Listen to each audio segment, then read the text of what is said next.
The sun was beginning to dip below the ranges of the Victorian high country, painting the sky with shades of orange and deep purple. Chloe Mitchell, a 35-year-old veteran, walked slowly toward the town's RSPCA shelter. Her worn work boots hit the pavement, a reminder of the weight of each step she had taken in her life. Since leaving the Australian Defence Force 2 years ago, she had been trying to find something to fill the emptiness, but there was a void that no job or therapy seemed to heal. Bluey, her loyal Australian Kelpie, the service dog who had been by her side on dangerous missions, had been forced into retirement after an injury. The shelter was small and simple, with weathered fences and makeshift kennels. The smell of disinfectant hung in the air, mixed with the sound of scattered barking. Chloe was there at the request of her old army mate, Liam, who believed a dog could help her cope with the traumas of post-war life. She had hesitated, but deep down, something inside her urged her to take that step. As she walked through the narrow aisles, she observed each enclosure with a critical eye. Some dogs barked enthusiastically, wagging their tails in an attempt to grab attention. Others simply watched her silently, their eyes filled with a quiet sadness. None of them, however, seemed to have that special spark she associated with Bluey. Just as she was about to give up, a young volunteer caught her attention. "Excuse me, Miss Mitchell, we have a Kelpie out the back that might interest you. He came in a few weeks ago, but he's a bit special." Chloe looked up, surprised. A Kelpie. Without saying a word, she followed the young woman to a more secluded area. In one of the enclosures, lying in the farthest corner, was a large dog with the classic black and tan coat of a Kelpie. His posture was stiff, but his eyes showed evident weariness. Even so, Chloe felt her heart race. She would recognize that dog anywhere. "Bluey," she whispered, her voice barely audible. The Kelpie slowly raised his head and looked at Chloe, but there was no emotion in his gaze. No wagging tail, no attempt to approach, just an empty look, as if Chloe were just another stranger. "He doesn't recognize me," Chloe murmured, taking a step back. Her chest tightened, as if something inside had broken. But then, staring at Bluey for a few more seconds, one thing became clear: she couldn't give up on this reunion. This was just the beginning. Chloe stood still in front of the enclosure, unable to look away. Bluey, the Kelpie who once exuded energy and determination, now seemed like a shadow of the dog she had known.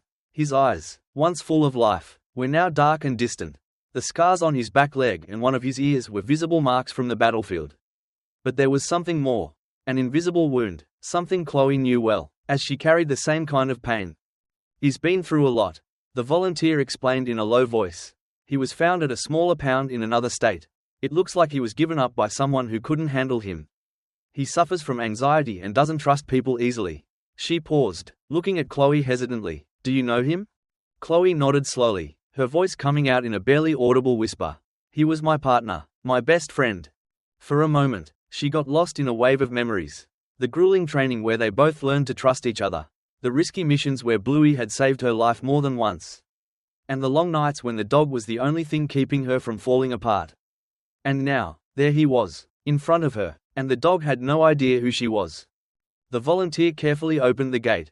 Bluey watched but made no move. Chloe slowly knelt down, extending her hand. "Hey, mate, it's me." "Chloe." Her voice trembled, but she kept it soft. Bluey tilted his head slightly, as if trying to understand, but remained still, muscles tense. Chloe felt a lump in her throat. She knew this wouldn't be an easy process. "Would you like to spend some time with him? We can take him to the play yard," the volunteer suggested, trying to ease the tension. Chloe nodded without hesitation. In the yard, the scene wasn't much different. Bluey kept his distance, sniffing the air but avoiding any direct interaction. Chloe watched every movement, trying to understand what the dog was feeling. As the sun dipped below the horizon, Chloe made a decision. She looked at the volunteer and said firmly, "I'm taking him home, no matter how long it takes. I'll bring him back." There was determination in her voice, an echo of the loyalty they had shared in the past.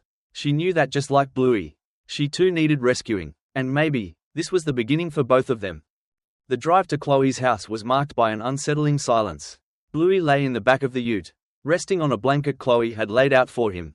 The Kelpie kept his eyes fixed on the window, avoiding any eye contact. Chloe glanced at the rearview mirror from time to time, trying to decipher what was going on in the dog's mind. It was hard not to feel rejected, but she also knew that as veterans, they both carried burdens that made them difficult to reach. When they arrived home, Chloe parked at the entrance of her small property on the edge of town. The house was simple, surrounded by a large yard with a few gum trees swaying gently in the wind.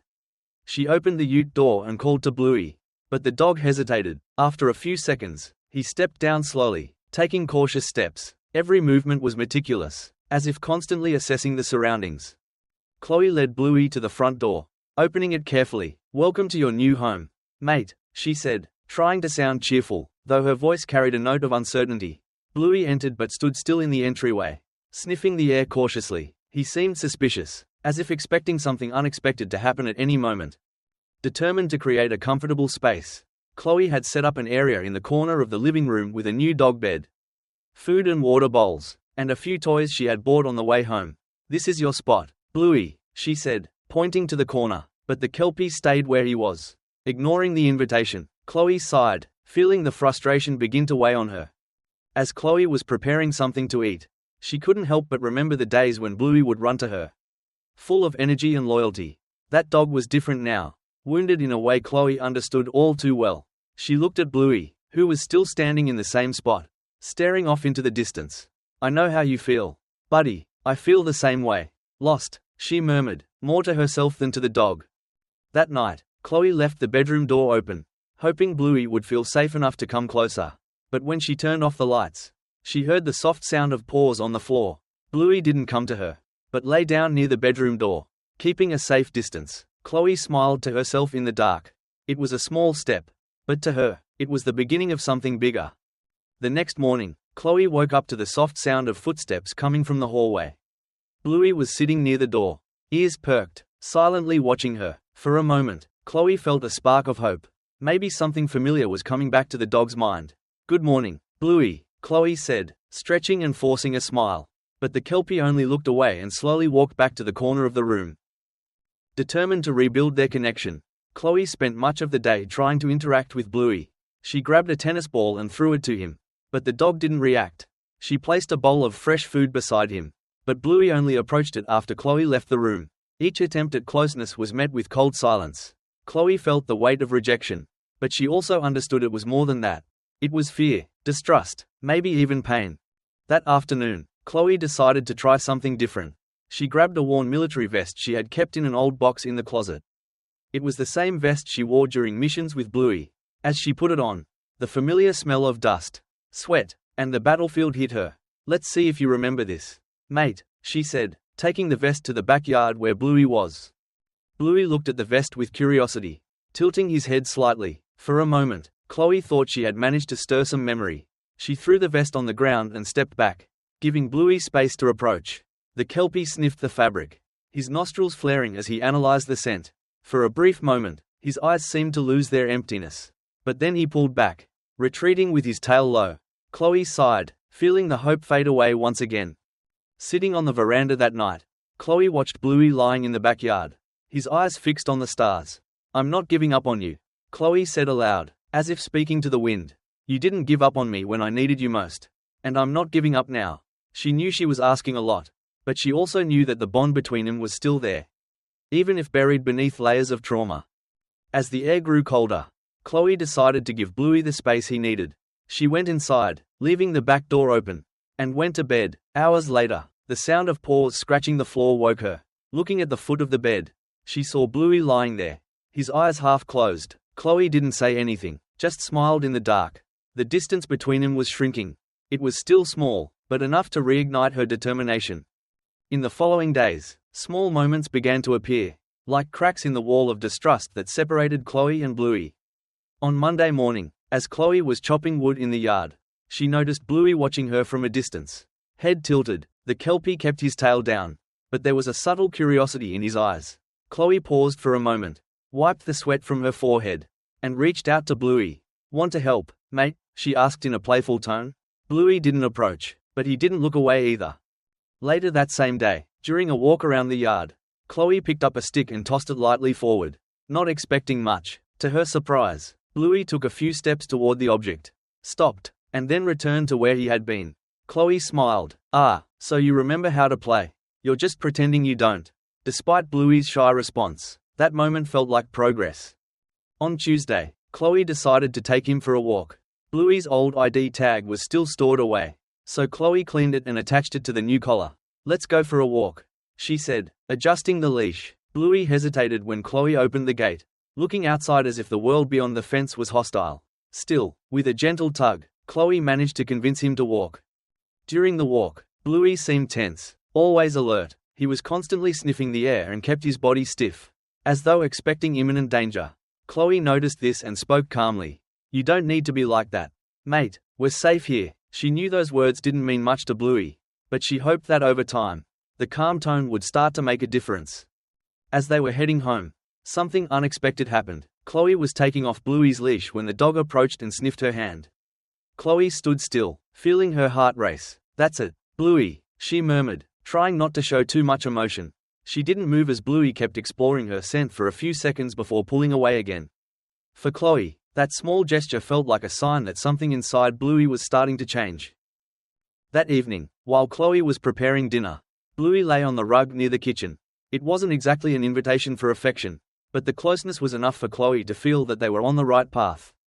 She looked at Bluey and whispered, "I think we're becoming friends again." "Huh?" Bluey didn't respond, but his eyes seemed less distant, as if a part of him was finally recognizing the woman who had once meant everything to him.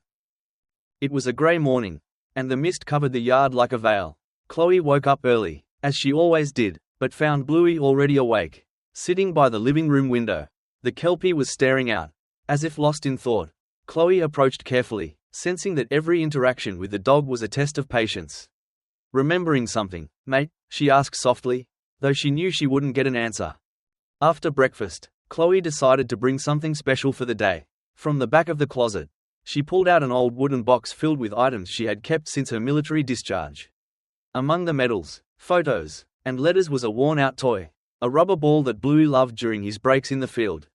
Chloe held it for a moment, feeling the weight of the memories. Then she went to the yard where Bluey was and threw the ball to the ground near the dog. Bluey looked at the ball, his body immediately tensing. He sniffed the air, as if the object carried a familiar scent, something buried in his memories. For a few seconds, it seemed like he was going to ignore it, but then he stepped forward. He sniffed the ball, hesitant, before stepping back again. Chloe watched in silence, noticing Bluey's internal struggle. "You remember this, don't you?" she asked, almost pleading. That day, something felt different. During lunch, Bluey stayed closer to Chloe, following her every move. For the first time, he accepted food directly from her hand. Chloe could hardly believe what she was seeing, but she kept her emotions in check. Moving slowly and carefully, the Kelpie ate slowly, keeping his eyes locked on Chloe, as if he was beginning to trust her again. Later, Chloe sat on the veranda with the ball in her hand, spinning it between her fingers. "Remember when you brought me this thing in the middle of the night because you couldn't sleep?" she chuckled softly. Remembering how Bluey used to insist on playing, even in moments of tension. "You were so stubborn, still are, I guess." Chloe tossed the ball gently across the yard, not expecting Bluey to react. To her surprise, the dog perked up his ears and followed the ball with his eyes, though he didn't catch it. That night, as Bluey lay near Chloe's bed, the veteran felt the distance between them continuing to shrink. It wasn't just the physical closeness. Something deeper was happening. They were still both trapped in their own pain, but now they were starting to share a piece of the burden. Before turning off the lights, Chloe looked at Bluey and said, "We're almost there, partner, we're almost there." The sun shone brightly that morning, spreading light across the backyard. As Chloe prepared for another day with Bluey, she decided to try something new, recreating one of the old training routines they used to do, with a whistle hanging around her neck and a rope in hand. Chloe hoped the exercise might spark something in Bluey's memory, something buried beneath the trauma and time. "Let's take it slow, mate," Chloe said as she walked to the center of the yard. Bluey followed at a safe distance, his eyes focused on every movement. Chloe whistled and gave a simple command, "Sit." For a moment, Bluey stayed still, but to Chloe's surprise, he slowly lowered his body and sat. "Good boy," Chloe exclaimed, a mix of surprise and enthusiasm in her voice. Chloe then picked up the rubber ball and threw it a little farther. "Fetch, Bluey," she called, trying to recreate the energy of the past. Bluey hesitated, eyeing the ball as if assessing his options. Chloe stood still, waiting patiently. After a few seconds, Bluey took a few steps toward the ball, stopped, looked at Chloe, and finally picked it up with his mouth. A chill ran down Chloe's spine. "You did it, mate."